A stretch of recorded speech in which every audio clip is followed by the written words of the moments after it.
فصل نمبر 29 حضرت صلی اللہ علیہ وسلم کے حج اور عمرہ کا طریقہ۔ نبی کریم صلی اللہ علیہ وسلم نے ہجرت کے بعد 4 عمرے کیے اور وہ سب کے سب ذی القعدہ کے مہینے میں تھے، سوائے اس عمرہ کے جو آپ نے حجۃ الوداع کے ساتھ ادا کیا۔ پہلا عمرہ حدیبیہ کا سن 6 ہجری میں ادا کیا۔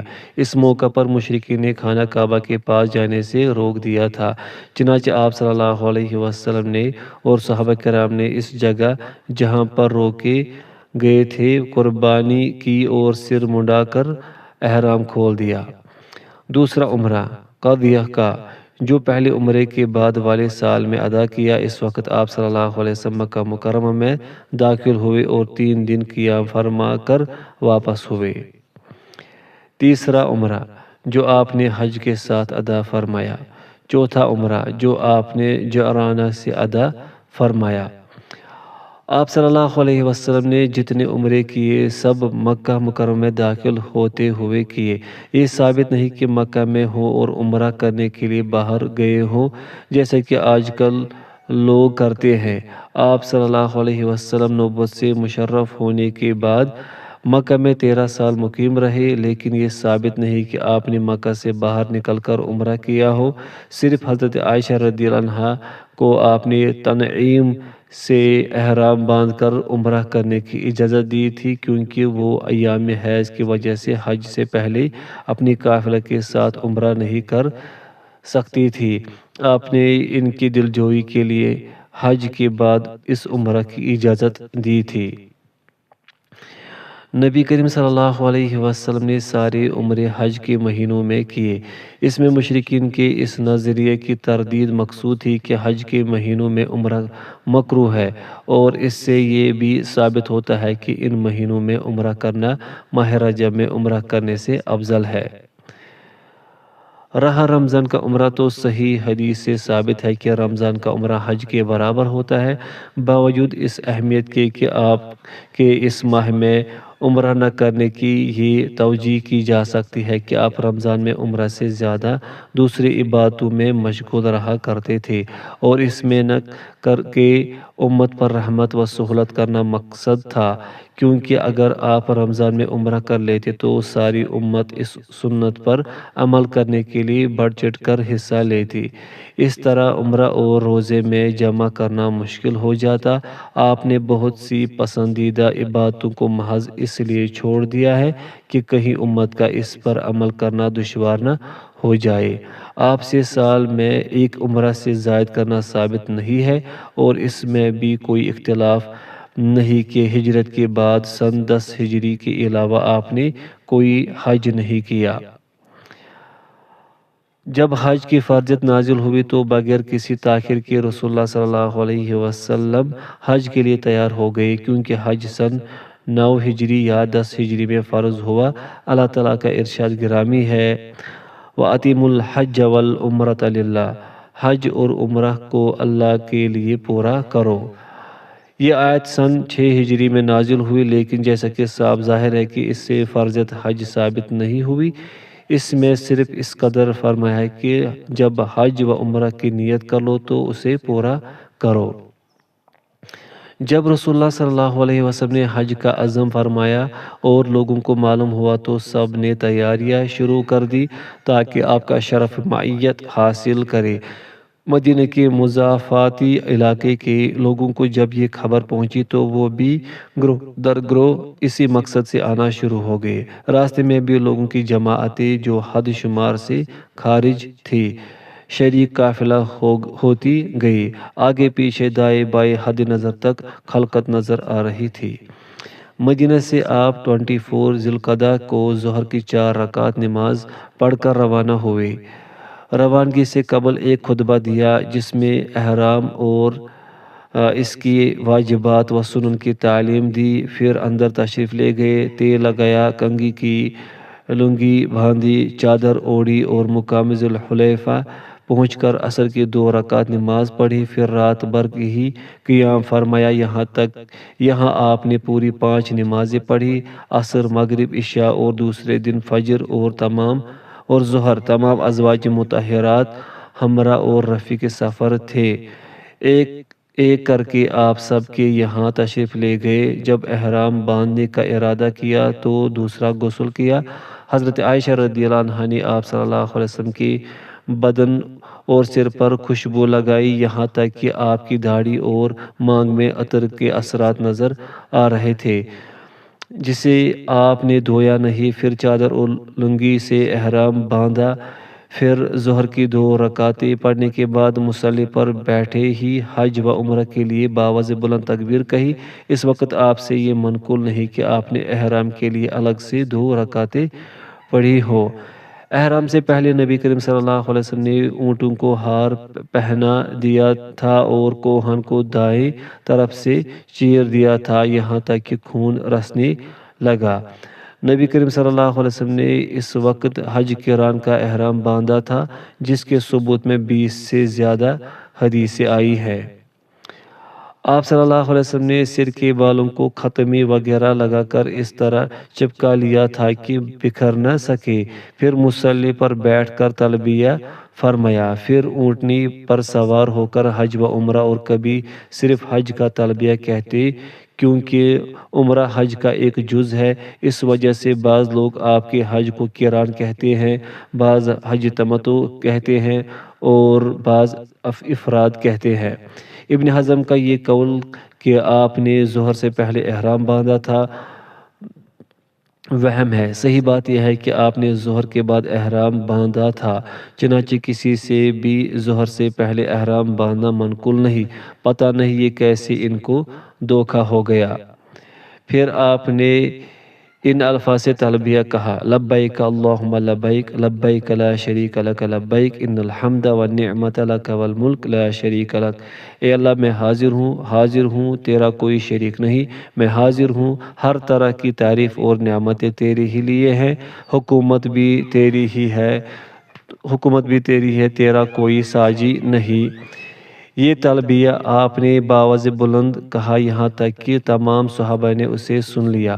آپ نے حسب فرمان باری تعالیٰ انہیں یہ حکم دیا کہ وہ بھی بلند آواز سے تلبیہ کہیں۔ یہ سفر حج آپ نے سواری پر کیا، جس پر کجاوا رکھا ہوا تھا۔ کجاوا اور ہودج وغیرہ میں بیٹھنے پر علماء میں قدر اختلاف ہے۔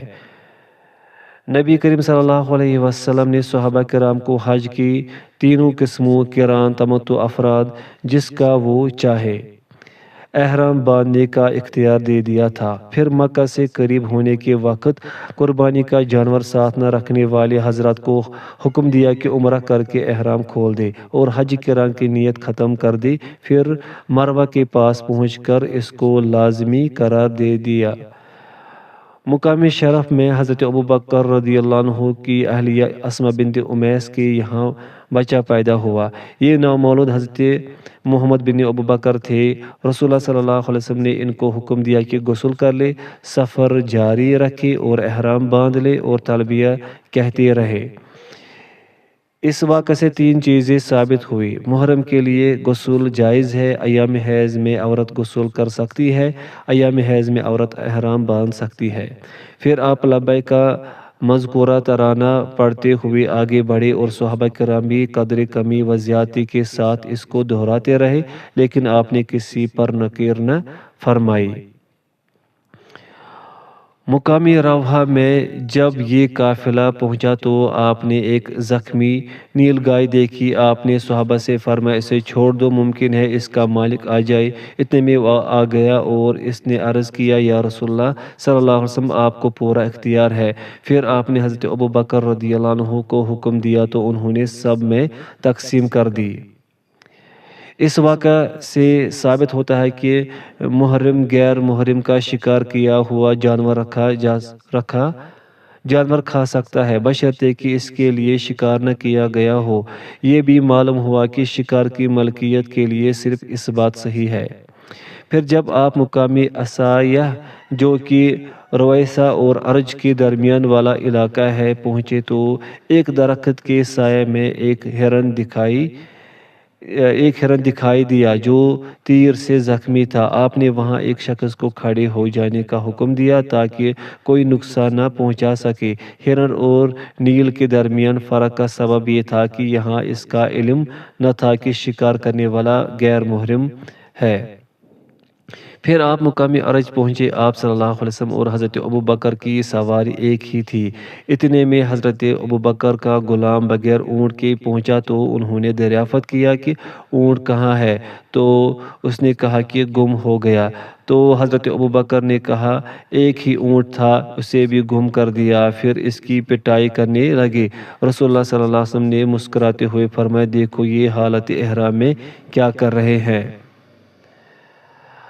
پھر آپ وہاں سے چل کر مقام ابوا پر پہنچے تو حضرت صعب بن جسامہ نے آپ کی خدمت میں نیل گائے کی ران پیش کی تو آپ نے اسے یہ کہہ کر واپس کر دیا کہ ہم اسے محض محرم ہونے کی وجہ سے لوٹا رہے ہیں۔ جب آپ وادی اسفان کے پاس سے گزرے تو حضرت ابوبکر رضی اللہ عنہ سے دریافت فرمایا کہ یہ کون سی وادی ہے؟ تو انہوں نے عرض کیا وادی اسفان ہے۔ تو آپ نے فرمایا اس وادی سے حضرت ہود اور حضرت صالح سرخ اونٹوں پر بیٹھ کر گزرے ہیں تاکہ حج بیت اللہ سے مشرف ہو۔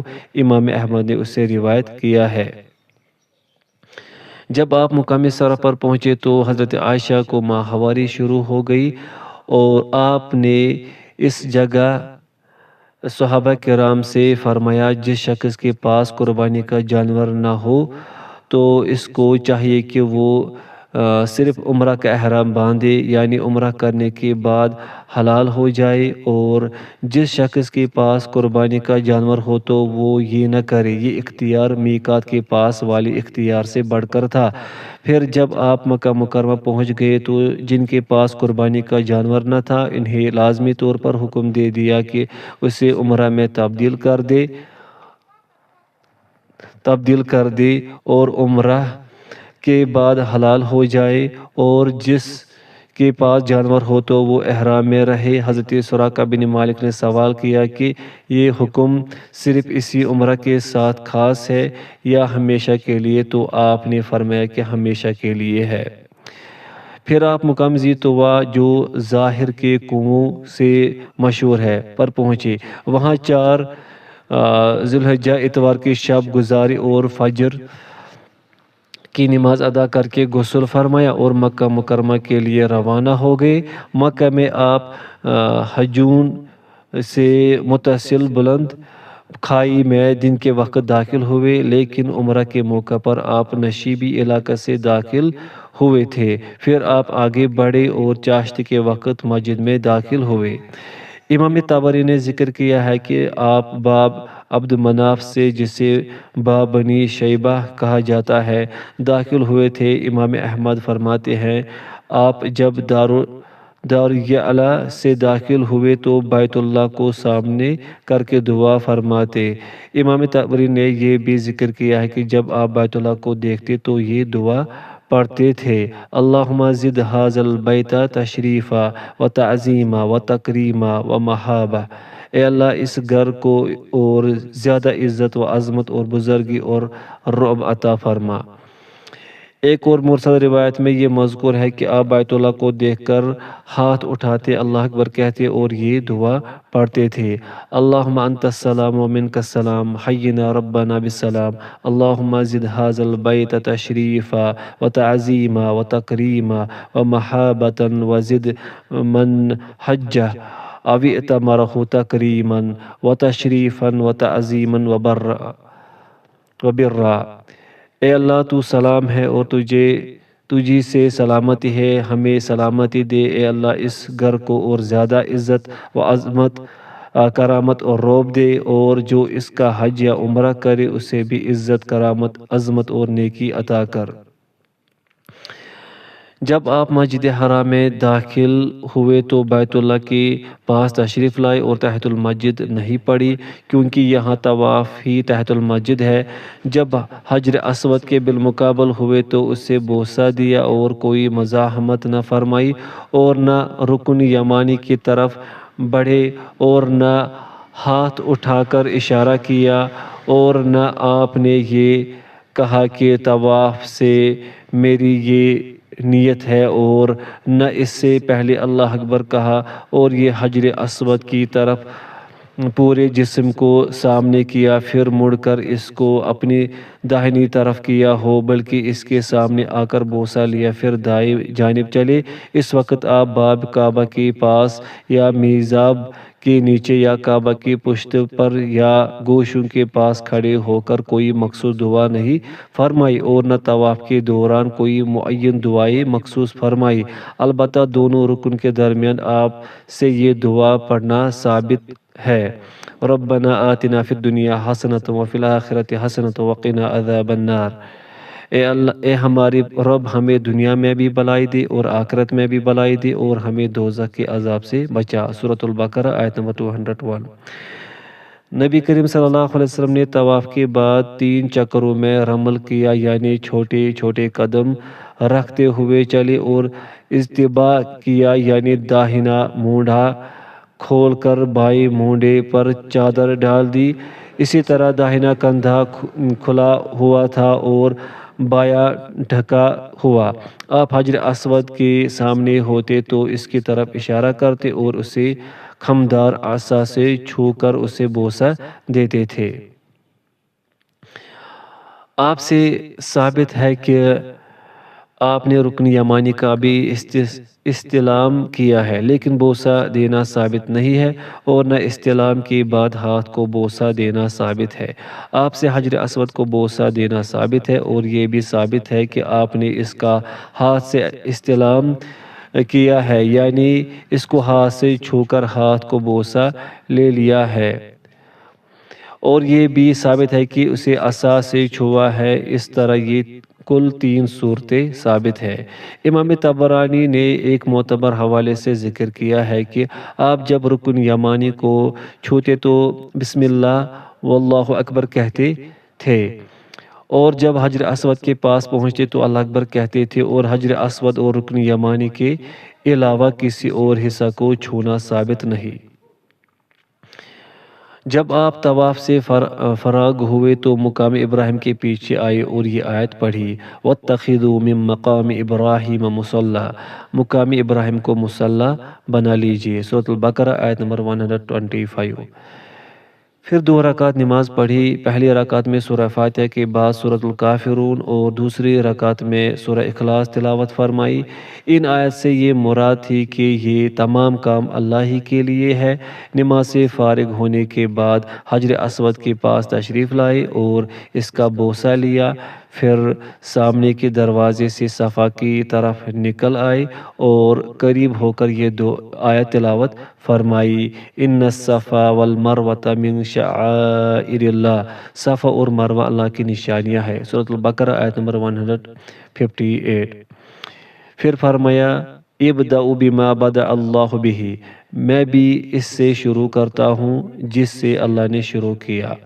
پھر کوہ صفا پر چڑھ کر بیت اللہ کی طرف رخ کیا اور اللہ اکبر کہہ کر یہ دعا پڑھی: لا الہ الا اللہ وحدہ لا شریک لہ، لہ الملک ولہ الحمد وہو علی کل شیء قدیر، لا الہ الا اللہ وحدہ انجز وعدہ ونصر عبدہ وہزم الاحزاب وحدہ۔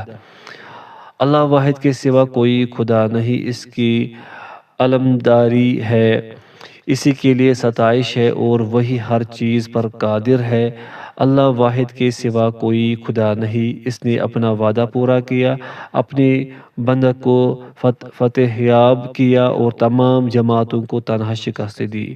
اس طرح 3 مرتبہ یہ دعائیں فرمائی، پھر سعی کرتے ہوئے مروہ کی طرف چلے، نشیب میں پہنچ کر دوڑنے لگے، جب وادی سے نکل آئے تو معمول کے مطابق چلنے لگے، جب مروہ پہنچے تو اس پر چڑھ کر بیت اللہ کا رخ کر کے اللہ تعالیٰ کی تکبیر و توحید بیان کی، اور جو صفا پر دعائیں کی تھی یہاں پر بھی کی۔ جب صفا مروہ کی سعی سے فارغ ہو گئے تو ان تمام لوگوں کو جن کے ہمراہ قربانی کے جانور نہ تھے ہدایت کی کہ اب احترام اتار دے اور پوری طرح سے حلال ہو جائے، کیونکہ عمرہ کے ارکان پورے ہو گئے اور 8ویں ذی الحجہ تک اسی طرح رہے، اور چونکہ آپ صلی اللہ علیہ وسلم کے ساتھ قربانی کا جانور تھا اس لیے اپنی نسبت فرمایا، اگر پہلے سے یہ معلوم ہوتا تو قربانی کا جانور ساتھ ہرگز نہ لاتا اور صرف عمرہ کا احرام باندھتا۔ اسی جگہ آپ صلی اللہ علیہ وسلم نے بال منڈوانے والوں کے لیے 3 مرتبہ اور بال چھوٹے کرنے والوں کے لیے 1 مرتبہ دعائے مغفرت فرمائی۔ ازواج مطہرات نے احرام کھول دیا تھا، لیکن حضرت عائشہ ماہواری کی مجبوری کی وجہ سے ایسا نہ کر سکے۔ آپ نے ان تمام لوگوں کو جن کے ساتھ قربانی کے جانور تھے احرام میں باقی رہنے کا حکم دیا، اور جن کے ساتھ نہیں تھا انہیں احرام کھولنے کا حکم دیا۔ آپ صلی اللہ علیہ وسلم نے مکہ مکرمہ میں 4 دن قیام کے دوران نماز قصر ادا فرماتے رہے، اور جمعرات کے دن چاشت کے وقت مسلمانوں کے ساتھ مینا تشریف لے گئے۔ جنہوں نے احرام کھول دیا تھا وہ اپنے گھروں سے حج کا احرام باندھ کر نکلے۔ اس وقت وہ مسجد حرام نہیں گئے۔ جب آپ مینا پہنچے تو وہاں ظہر و عصر کی نماز ادا کی اور وہیں شب گزاری۔ جب صبح ہوئی تو عرفات کو روانہ ہوئے اور سبب کا راستہ اختیار فرمایا۔ صحابہ کرام میں سے بعض تلبیہ کہہ رہے تھے اور بعض تکبیر آپ دونوں کو سن رہے تھے، مگر کچھ نہ کہتے تھے۔ عرفات کے مشرقی حصہ میں مقام نمرہ کے پاس آ گئے تھے۔ خیمہ نصب کر دیا گیا، اس میں آپ نے قیام فرمایا۔ سورج ڈالنے کے بعد قصوہ اونٹنی پر سوار ہو کر وادی ارنا کے نشیبی حصہ تک گئے۔ اسی مقام پر سواری ہی پر بیٹھے ایک عظیم الشان خطبہ دیا۔ اس میں آپ نے اسلامی اصول و قواعد کی وضاحت کی اور جاہلی رسم و رواج کی تردید فرمائی۔ جان و مال، عزت و آبرو کی حرمت کا اعلان فرمایا، جسے دوسرے اہل مذاہب نے بھی تسلیم کیا تھا۔ اسی خطبہ میں جاہلی معاملات اور سود کے خاتمہ کا اعلان فرمایا اور عورتوں کے ساتھ حسن سلوک کی تاکید فرمائی، اس کے حقوق اور فرائض کو بتایا اور یہ بتایا کہ خوراک اور پوشاک ان کا حق ہے، لیکن اس کی کوئی تعین و تحدید آپ نے نہیں فرمائی۔ شوہر کو آپ نے یہ اجازت دی کہ اگر بیوی اس کی اجازت کے بغیر کسی مرد کو گھر میں داخل کرے تو اسے مار سکتا ہے۔ اس خطبہ میں آپ نے امت کو تمسک بالقرآن کا حکم دیا اور بتایا کہ جب تک مسلمان قرآن کو تھامے رہیں گے گمراہ نہیں ہوں گے۔ پھر آپ نے فرمایا کہ صحابہ سے رسول کے متعلق پوچھا جائے گا اور دریافت کیا کہ وہ کیا جواب دیں گے اور کس چیز کی گواہی دیں گے۔ صحابہ نے عرض کیا کہ ہم گواہی دیں گے کہ بے شک آپ نے رسالت کا حق ادا فرما دیا اور امت کو نصیحت فرمائی، احکام اسلام بحسن و خوبی پہنچا دے۔ تو اس پر آپ نے آسمان کی طرف انگلی اٹھائی اور 3 مرتبہ اللہ تعالیٰ کو گواہ بنایا اور صحابہ کرام کو حکم دیا کہ جو موجود ہیں وہ غیر موجود تک آج کی بات پہنچا دے۔ اس موقع پر آپ نے ایک ہی خطبہ دیا، درمیان میں بیٹھے نہیں۔ جب آپ نے خطبہ ختم کیا تو حضرت بلال کو اذان دینے کا حکم دیا، چنانچہ اذان اور اقامت ہوئی۔ پھر آپ نے سری کی رات سے ظہر کی 2 رکعت ادا کی اور یہ جمعہ کا دن تھا۔ اس سے یہ معلوم ہوا کہ مسافر پر جمعہ کی نماز فرض نہیں۔ پھر دوبارہ اقامت ہوئی اور آپ نے عصر کی بھی 2 رکعتیں ادا فرمائے۔ آپ کے ہمراہ اہل مکہ بھی تھے، انہوں نے بھی قصر اور جمع کر کے نماز ادا کی، اور اس سے یہ بات ثابت ہوتی ہے کہ سفر قصر میں مسافت کی تعداد متعین نہیں۔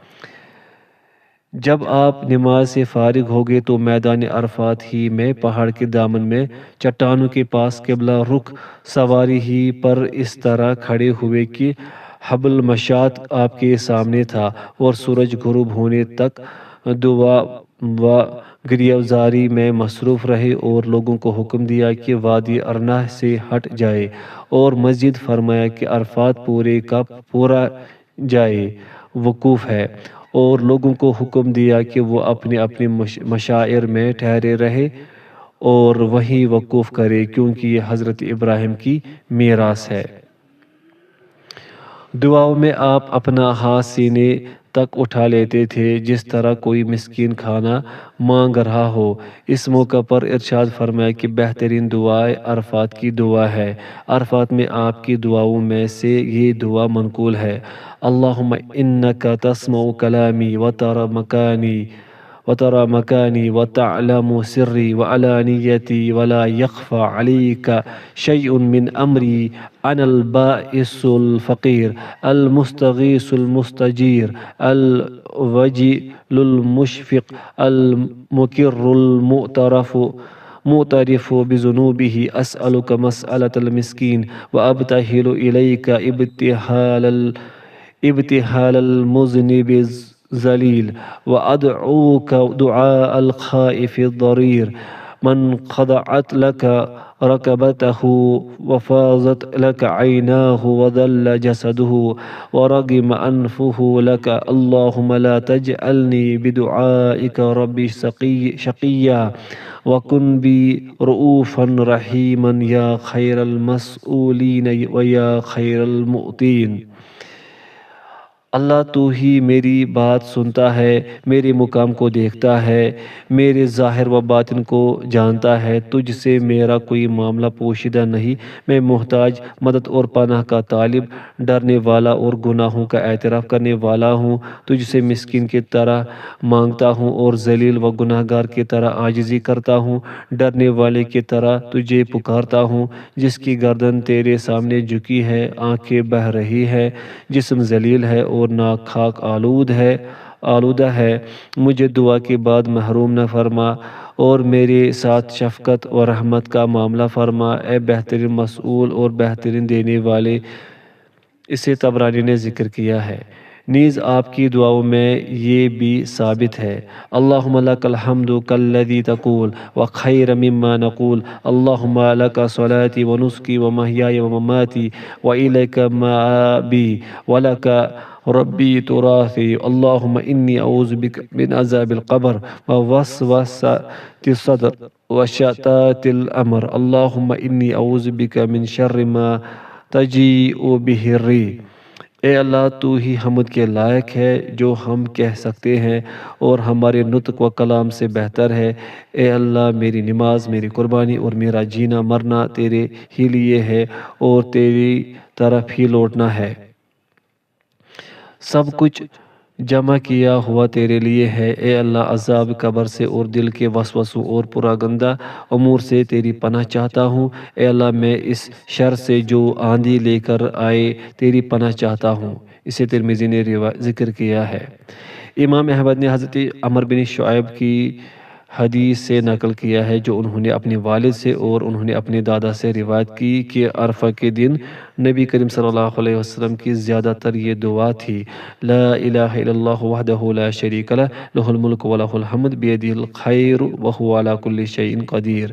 اے خدائے واحد جس کے سوا کوئی معبود نہیں، اس کا کوئی شریک نہیں، اسی کی بادشاہی ہے اور اس کی حمد ہے، اس کے ہاتھ میں بھلائی ہے اور وہ ہر چیز پر قدرت رکھتا ہے۔ ان دعاؤں کی سند میں کچھ کمزوری ہے۔ اس مقام پر نبی کریم صلی اللہ علیہ وسلم پر یہ آیت کریمہ نازل ہوئی: الیوم اکملت لکم دینکم واتممت علیکم نعمتی ورضیت لکم الاسلام دینا۔ آج ہم نے آپ کا دین مکمل کر دیا اور آپ پر اپنی نعمت پوری کر دی اور دین اسلام آپ کے لیے پسند کر لیا۔ سورۃ المائدہ آیت نمبر 3۔ اس دوران ایک صحابی اپنی سواری سے گر کر جاں بحق ہو گئے تو رسول اللہ صلی اللہ علیہ وسلم نے انہیں 2 کپڑوں میں کفن دینے کا حکم فرمایا، یعنی احرام کی چادروں میں، اور ان کو خوشبو نہ لگائی جائے، ان کو پانی اور بیری کے پتوں سے غسل دیا جائے اور ان کا چہرہ اور سر نہ چھپایا جائے، اور فرمایا کہ اللہ تعالیٰ ان کو قیامت میں اس طرح لبیک کہتے ہوئے اٹھائے گا۔ اس واقعہ سے 12 احکام مستنبط ہوتے ہیں۔ پوائنٹ فرسٹ، میت کو غسل دینا واجب ہے۔ پوائنٹ سیکنڈ، مرنے سے انسان ناپاک نہیں ہوتا، اگر ناپاک ہو جاتا تو غسل سے اس کی نجاست میں اضافہ ہی ہوتا۔ پوائنٹ تھرڈ، میت کو پانی اور بیری کے پتوں سے غسل دیا جائے۔ پوائنٹ فورتھ، پاک چیزوں کی آمیزش سے پانی کی قوت طہورت صفائی زائل نہیں ہوتی۔ پوائنٹ ففتھ، محرم کو غسل دینا جائز ہے۔ پوائنٹ سکستھ، محرم کو بھی بیری کے پتوں اور پانی سے غسل دیا جا سکتا ہے۔ پوائنٹ سیونتھ، میراث اور قرض دونوں سے تدفین و تکفین مقدم ہے، کیونکہ نبی کریم صلی اللہ علیہ وسلم نے اسے دونوں قبروں میں کفن دینے کا حکم دیا اور میراث اور قرض کے متعلق کچھ دریافت نہیں فرمایا۔ پوائنٹ ایٹتھ، کفن میں دو قبروں پر اکتفا کرنا جائز ہے۔ پوائنٹ نائنتھ، محرم کو خوشبو لگانا جائز نہیں۔ پوائنٹ ٹینتھ، محرم کا سر چھپانا منع ہے۔ پوائنٹ 11، محرم کا چہرہ چھپانا ممنوع ہے۔ 6 صحابہ کرام اس کے جواز کے قائل ہیں، اور جو لوگ اس کی اباحت کے قائل ہیں انہی کے اقوال سے دلیل پکڑی ہے، اور حدیث کے الفاظ لا تخمروا وجہہ یعنی اس کا چہرہ نہ چھپاؤ کو غیر محفوظ بتایا ہے۔ پوائنٹ 12، موت کے بعد بھی احرام باقی رہتا ہے۔ جب آفتاب غروب ہو گیا اور زردی بھی ختم ہو گئی اور غروب آفتاب میں کوئی شبہ نہیں رہا تو آپ عرفات سے چل پڑے اور حضرت اسامہ بن زید کو اپنے پیچھے بیٹھا لیا اور سکینت و خاموشی سے چلتے رہے۔ ناکہ کی لگام اپنی طرف کھینچ لی یہاں تک کہ اس کا سر کجاوے کے قریب آ گیا۔ اس موقع پر آپ فرما رہے تھے، اے لوگو سکون و اطمینان سے چلو، کیونکہ تیز چلنا نیکی نہیں ہے۔ آپ صلی اللہ علیہ وسلم مازمین کے راستے سے واپس ہوئے اور ضب کے راستے سے عرفات تشریف لائے تھے۔ عید کے موقعوں پر بھی نبی کریم صلی اللہ علیہ وسلم کی یہی سنت طیبہ تھی کہ آپ راستہ بدل دیا کرتے تھے۔ پھر آپ نے چلنے کا وہ انداز اختیار کیا جسے سیر عنق کہتے ہیں، یعنی نہ بہت آہستہ نہ بہت تیز۔ جب آپ کو وسیع میدان نظر آتا تو ذرا تیز ہو جاتے، اور جب کسی ٹیلے پر پہنچتے تو اونٹنی کی بھاگ قدرے ڈھیلی چھوڑ دیتے تاکہ وہ چڑھ جائے۔ آپ صلی اللہ علیہ وسلم سارے راستے میں مسلسل تلبیہ کہتے رہتے تھے۔ راستے میں ایک جگہ آپ نے پیشاب کر کے وضو فرمایا۔ حضرت اسامہ نے عرض کیا، نماز پڑھنا ہے؟ تو آپ نے فرمایا کہ جائے نماز آگے ہے۔ پھر آپ مزدلفہ پہنچے اور نماز کے لیے وضو کیا اور مؤذن کو اذان دینے کا حکم فرمایا اور اقامت کہلوائی۔ پھر مغرب کی نماز ادا کی۔ نماز کے بعد لوگوں نے سامان اتارا اور سواریوں کو بٹھایا۔ پھر دوبارہ اقامت کہی گئی اور عشاء کی نماز ادا فرمائی۔ عشاء کے لیے اذان نہیں کہی۔ مغرب و عشاء کے درمیان آپ نے کوئی نماز نہیں پڑھی۔ پھر آپ سو گئے یہاں تک کہ صبح ہو گئی۔ اس رات آپ نے کوئی عبادت نہیں کی اور نہ عیدین کی راتوں میں آپ سے کوئی عبادت ثابت ہے۔ اس رات چاند ڈوبنے کے بعد آپ نے کمزور اہل و عیال کو فجر سے پہلے مینا روانگی کا حکم دے دیا اور ان کو تاکید فرمائی کہ آفتاب نکلنے سے پہلے کنکریاں نہ مارے۔ جس میں یہ مذکور ہے کہ حضرت ام سلمہ نے فجر سے پہلے کنکری ماری، وہ منکر ہے۔ امام احمد نے اس کا انکار کیا ہے اور حضرت سودا وغیرہ کی حدیثیں ذکر کرنے کے بعد فرمایا ہے کہ غور و فکر کرنے کے بعد ان حدیثوں میں ہمیں کوئی تعارض نہیں معلوم ہوا۔ آپ صلی اللہ علیہ وسلم نے آفتاب نکلنے سے پہلے کنکری مارنے سے بچوں کو روک دیا، کیونکہ اس لیے ان کا کوئی عذر نہیں۔ البتہ عورتوں کو آفتاب نکلنے سے پہلے کنکری مارنے کی اجازت اس عذر کی وجہ سے دے دی کہ بعد میں بھیڑ ہو جائے گی اور ان کے لیے اندیشہ ہو جائے گا۔ احادیث سے یہی ثابت ہے کہ بیماری یا بڑھاپے کا عذر ہو تو آفتاب نکلنے سے پہلے کنکری مارنا جائز ہے، لیکن جو شخص طاقت و تندرستی رکھتا ہو اس کے لیے تقدیم جائز نہیں۔ حدیث سے یہ معلوم ہوتا ہے کہ روانگی میں جلدی چاند ڈوبنے کے بعد ہوگی، آدھی رات میں نہیں۔ اس کی تحدید کی کوئی دلیل نہیں۔ طلوع فجر کے بعد اول وقت میں نماز فجر ادا فرمائی اور اس کے لیے اذان و اقامت کہی گئی۔ پھر سوار ہو کر مشعر حرام کے پاس آئے اور قبلہ رخ ہو کر دعا و تضرع و تکبیر و تحلیل و ذکر الہی میں مشغول ہو گئے، حتیٰ کہ کافی روشنی ہوئی اور مزدلفہ کی اسی جگہ کھڑے ہو کر یہ فرمایا کہ پورا مزدلفہ وقوف کی جگہ ہے۔ پھر آپ مزدلفہ سے حضرت فضل بن عباس کو پیچھے سواری پر بٹھا کر چلے اور راستہ بھر تلبیہ کہتے رہے، اور حضرت اسامہ بن زید قریش کی جماعت کے ساتھ ساتھ پیدل چل رہے تھے۔ یہاں راستے میں حضرت عبداللہ بن عباس رضی اللہ تعالی عنہ کو حکم دیا کہ رمی الجمار کے لیے 7 کنکریاں چن لے، جنہیں اسی رات پہاڑ سے نہیں توڑا تھا، جس طرح آج کل لوگ لا علمی میں کرتے ہیں، اور نہ ہی رات میں چنی تھی۔ چنانچہ آپ انہیں اپنے ہاتھ میں اچھالنے لگے اور فرمانے لگے، ایسی ہی کنکریوں سے رمی کرو اور دین میں غلو کرنے سے بچو، اور پچھلی قومیں دین میں غلو کرنے کی وجہ سے ہلاک ہوئے۔ جب آپ وادی محصر میں پہنچے تو اونٹنی کی رفتار تیز کر دی۔ آپ کا طریقہ یہی تھا کہ جب ان مقامات میں پہنچتے جہاں قوموں پر عذاب نازل ہوا ہے تو آپ تیزی سے نکل جاتے۔ اس جگہ اصحاب فیل پر عذاب نازل ہوا تھا، جس کا واقعہ اللہ تعالیٰ نے قرآن پاک میں ذکر کیا ہے۔ اسی وجہ سے اس جگہ کا نام وادی محصر رکھا گیا۔ محصر یعنی روک دینا، اور اس جگہ ہاتھی مکہ میں داخل ہونے سے رک گئے تھے۔ اسی طرح مقام حجر سے گزرتے ہوئے بھی آپ نے کیا تھا۔ محصر، منی اور مزدلفہ کے درمیان حد فاصل ہے، اور دونوں میں سے کسی میں سے نہیں ہے۔ اس طرح ارنہ، عرفات اور مشعر حرام کے درمیان حد فاصل ہے۔ اس طرح 2 مشاعر کے درمیان ایک حد فاصل ہے، جو نہ اس میں داخل ہے اور نہ اس میں۔ چنانچہ منی حرم میں داخل ہے اور مشعر بھی ہے، اور محصر حرم میں داخل تو ہے لیکن مشعر نہیں، اور مزدلفہ حرم بھی ہے اور مشعر بھی ہے، اور ارنہ حل میں ہے اور مشعر نہیں ہے، اور عرفات حل میں داخل ہے اور مشعر بھی ہے۔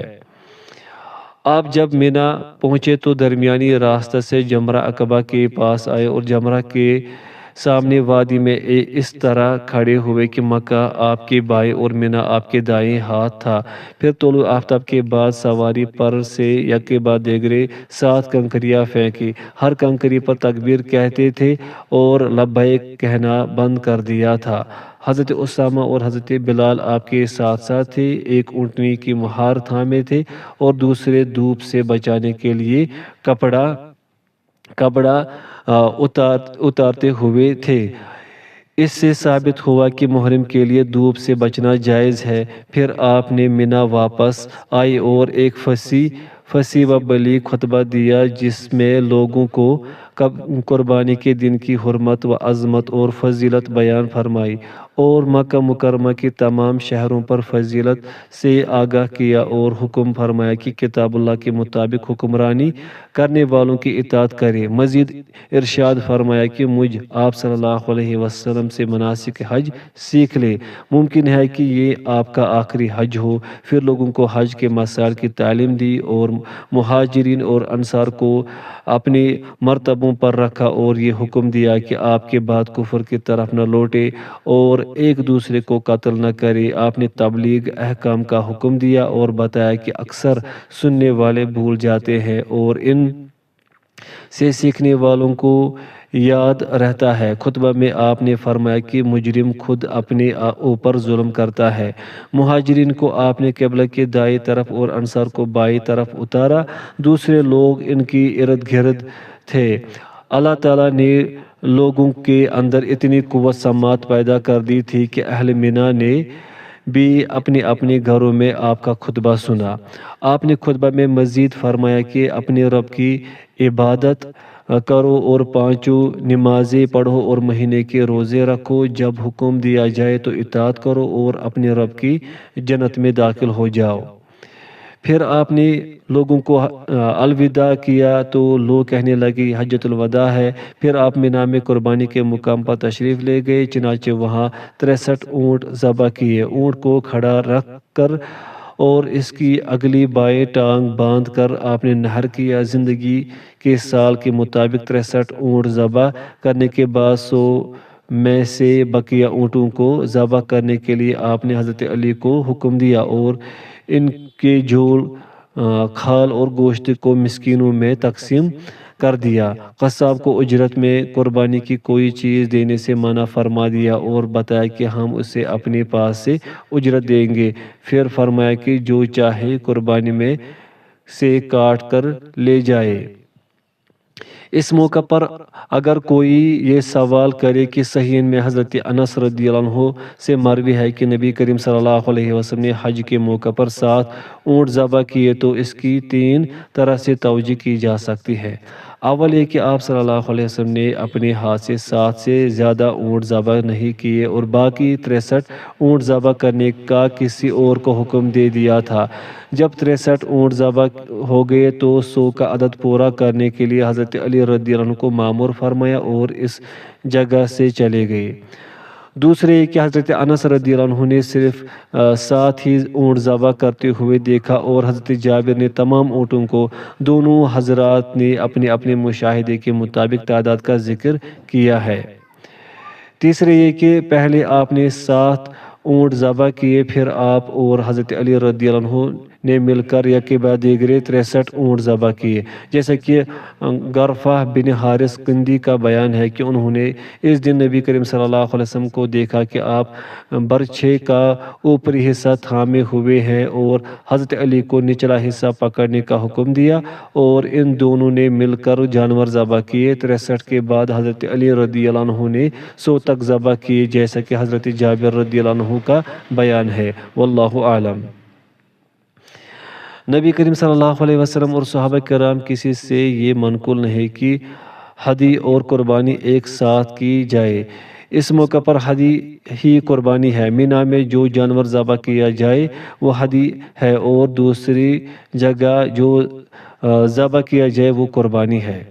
حضرت عائشہ رضی اللہ عنہ کی روایت میں یہ مذکور ہے کہ نبی کریم صلی اللہ علیہ وسلم نے اپنی ازواج مطہرات کی طرف سے قربانی کی، تو اس سے مراد ہدی ہے، اس لیے وہ سبھی متمتع تھے جن پر ہدی واجب تھی، جو ان کی طرف سے آپ نے ذبح فرمایا۔ لیکن یہاں یہ اشکال ہے کہ امہات المومنین کی تعداد 9 تھی اور گائے صرف 7 افراد کے لیے کافی ہے، تو اس کے متعلق حدیث میں 3 الفاظ آئے ہیں۔ ایک یہ کہ ان کے درمیان ایک گائے ذبح کی، دوسرا یہ کہ ان کی طرف اس دن گائے کی قربانی پیش کی، تیسرا یہ کہ ہمارے پاس قربانی کے دن گائے کا گوشت لائے۔ میں نے دریافت کیا یہ کیا ہے؟ جواب ملا کہ نبی کریم صلی اللہ علیہ وسلم نے ازواج مطہرات کی طرف سے ذبح کیا ہے۔ ایک گائے اور اونٹ میں کتنے افراد شریک ہو سکتے ہیں، اس سلسلے میں اختلاف ہے۔ ایک قول ہے کہ 7 آدمیوں کی طرف سے درست ہے، ایک قول 10 کا بھی ہے، یہ اسحاق کا قول ہے۔ مختلف حدیثوں کا ذکر کر کے امام ابن قیم رحمۃ اللہ علیہ نے لکھا ہے کہ ان احادیث کی 3 توجہ کی جا سکتی ہے۔ یا تو یہ کہا جائے کہ 7 کی حدیث بکثرت اور صحت کے اعتبار سے زیادہ صحیح ہے، یا یہ کہا جائے کہ غنیمت کی تقسیم کے وقت اونٹ 10 بکریوں کے برابر سمجھا جائے گا تاکہ تقسیم منصفانہ ہو، لیکن قربانی اور ہدی میں صرف 7 آدمیوں کی طرف سے درست ہونے کا حکم ایک شرعی قاعدے اور اندازے کی بنا پر ہے، یا یہ کہا جائے کہ یہ اندازے اختلاف زمان و مکان یا اونٹ کے سبب مختلف ہو جاتے ہیں۔ واللہ اعلم۔ آپ نے مینا کے مذبح میں جانور ذبح کیا اور یہ فرمایا کہ پورا مینا کا علاقہ جائے قربانی ہے اور مکہ کی گلیاں راستہ اور منحر دونوں ہے۔ یہ حدیث اس بات کی دلیل ہے کہ نحر صرف مینا کے ساتھ خاص نہیں ہے بلکہ مکہ مکرمہ میں جہاں بھی قربانی کر دی جائے جائز ہے، جیسے آپ نے عرفات میں وقوف کر کے فرمایا کہ ہم نے یہاں وقوف کیا لیکن سارا میدان عرفات جائے وقوف ہے۔ نبی کریم صلی اللہ علیہ وسلم سے مینا میں عرض کیا گیا کہ کیا یہاں آپ کے لیے پہلے سے کوئی خیمہ وغیرہ لگا دیا جائے تاکہ گرمی سے حفاظت ہو سکے، تو آپ نے اجازت نہ دی اور فرمایا کہ مینا میں جو پہلے جہاں پہنچ گیا وہ اس جگہ کا حقدار ہو گیا۔ اس حدیث سے معلوم ہوا کہ مینا تمام مسلمانوں کی مشترکہ سرزمین ہے اور جو جس جگہ پہلے پہنچ جائے اس کا حقدار ہے، لیکن وہ جگہ اس کی ملکیت ہرگز نہیں، البتہ روانگی تک اس کے قبضہ میں رہے گی۔ جب نبی کریم صلی اللہ علیہ وسلم قربانی سے فارغ ہو گئے تو حجام کو بلایا اور سر کا حلق کرایا۔ حجام سے آپ نے فرمایا، اے معمر، تیرے ہاتھ میں اس طرح ہے اور ہم نے اپنے کان کی لو تیرے حوالے کر دی ہے۔ تو انہوں نے عرض کیا، یا رسول اللہ صلی اللہ علیہ وسلم، خدا کی قسم، یہ تو مجھ پر اللہ تعالیٰ کی نعمت ہے اور اس کا بڑا احسان ہے۔ آپ نے فرمایا، ہاں، ایسی صورت میں تمہارے لیے اقرار کرتا ہوں۔ اسے امام احمد نے ذکر کیا ہے۔ پھر آپ صلی اللہ علیہ وسلم نے حجام سے فرمایا کہ شروع کرو اور اپنی دائیں جانب کی طرف اشارہ فرمایا۔ جب وہ فارغ ہوا تو آپ نے اپنے پاس والوں پر وہ بال تقسیم فرما دیے۔ پھر حلہ کو اشارہ کیا تو اس نے بائیں طرف کا حلق کیا۔ پھر آپ نے دریافت فرمایا، ابو طلحہ یہاں ہے، چنانچہ وہ بال ان کو عطا فرما دیے۔ اس موقع پر آپ نے سر منڈوانے والوں کے لیے 3 بار اور چھوٹے کرنے والوں کے لیے 1 بار دعائے مغفرت فرمائی۔ اس سے اس بات کا علم ہوتا ہے کہ حلق حج کی ایک عبادت ہے، صرف ممنوعات سے آزادی کا ایک ذریعہ نہیں۔ طواف افاضہ۔ پھر نبی کریم صلی اللہ علیہ وسلم ظہر سے قبل سوار ہو کر مکہ مکرمہ کی طرف تشریف لے گئے اور طواف افاضہ کیا، اور یہی آپ کا طواف زیارت بھی تھا۔ اس موقع پر نہ تو کوئی دوسرا طواف کیا اور نہ سعی کی، اور یہی درست ہے۔ طواف افاضہ اور طواف وداع دونوں میں آپ نے رمل نہیں کیا، بلکہ صرف طواف قدوم میں رمل کا ثبوت ہے۔ پھر آپ زمزم کے پاس تشریف لائے اور وہاں لوگ پانی پی رہے تھے۔ آپ صلی اللہ علیہ وسلم نے فرمایا کہ اگر یہ اندیشہ نہ ہوتا کہ لوگ تم پر غالب آ جائیں گے تو میں خود اتر کر تمہارے ساتھ پانی پیتا۔ پھر صحابہ نے آپ کو ڈھول میں پانی دیا، آپ نے کھڑے ہو کر پانی پیا۔ اس واقعے میں بعض لوگوں نے کہا کہ کھڑے ہو کر پانی پینے سے ممانعت ایک استحبابی حکم ہے۔ بعض لوگوں کی رائے ہے کہ کھڑے ہو کر ضرور تا پینے کی اجازت ہے، اور یہی زیادہ راجح ہے۔ صحیحین میں حضرت ابن عباس رضی اللہ عنہ سے روایت ہے کہ رسول اللہ صلی اللہ علیہ وسلم نے حجۃ الوداع میں اپنے اونٹ پر سوار ہو کر طواف کیا۔ آپ چھڑی سے حجر اسود چھو رہے تھے، اور اسی حدیث میں ہے کہ تاکہ لوگوں کو دکھا سکے اور لوگ آپ سے مسائل دریافت کر سکے، کیونکہ لوگوں نے آپ کو گھیر رکھا تھا، اور یہ طواف وداع نہیں تھا کیونکہ آپ نے یہ رات میں طواف کیا تھا، اور طواف قدوم بھی نہ تھا کیونکہ اس میں رمل نہ کیا تھا، اور سواری پر سے رمل کا کوئی قائل نہیں ہے۔ اس کے بعد آپ صلی اللہ علیہ وسلم مینا واپس آ گئے۔ اس میں اختلاف ہے کہ آپ نے ظہر کی نماز مینا میں ادا کی یا مکہ مکرمہ میں، اور اس دن حضرت عائشہ رضی اللہ عنہا نے 1 طواف اور 1 سعی کی، اور یہ ان کے حج و عمرہ کے لیے کافی ہو گیا۔ حضرت صفیہ نے بھی اسی دن طواف کیا، تو اس کے بعد وہ ماہواری میں مبتلا ہو گئی، تو انہیں طواف وداع کی طرف سے یہ طواف کافی ہو گیا، چنانچہ انہوں نے طواف وداع مستقل طور پر نہیں کیا۔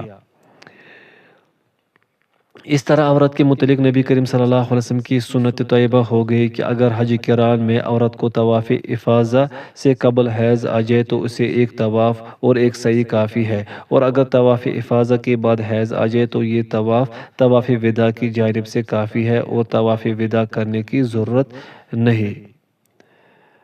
پھر مینا واپس آ کر وہیں رات گزاری۔ جب صبح ہوئی تو زوال آفتاب تک انتظار کیا۔ جب سورج ڈھل گیا تو جمرات کی طرف پیدل تشریف لے گئے اور جمرہ اولا سے شروع کیا، جو مسجد خیف سے متصل ہے۔ تیسرے جمرہ تک ہر ایک پر 7 کنکریاں پھینکی، ہر کنکری پر تکبیر کہتے، اور جب 7 پوری ہو جاتے تو ہاتھ اٹھا کر دعا کرتے تھے۔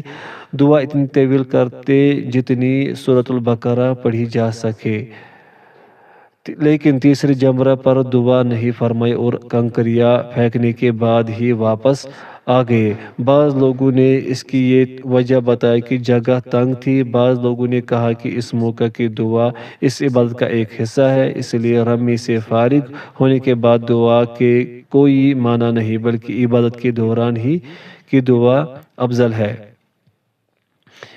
میرے دل میں ہمیشہ اس بات کا کھٹکا رہا کہ آپ نماز ظہر سے قبل رمی کرتے تھے یا بعد میں۔ گمان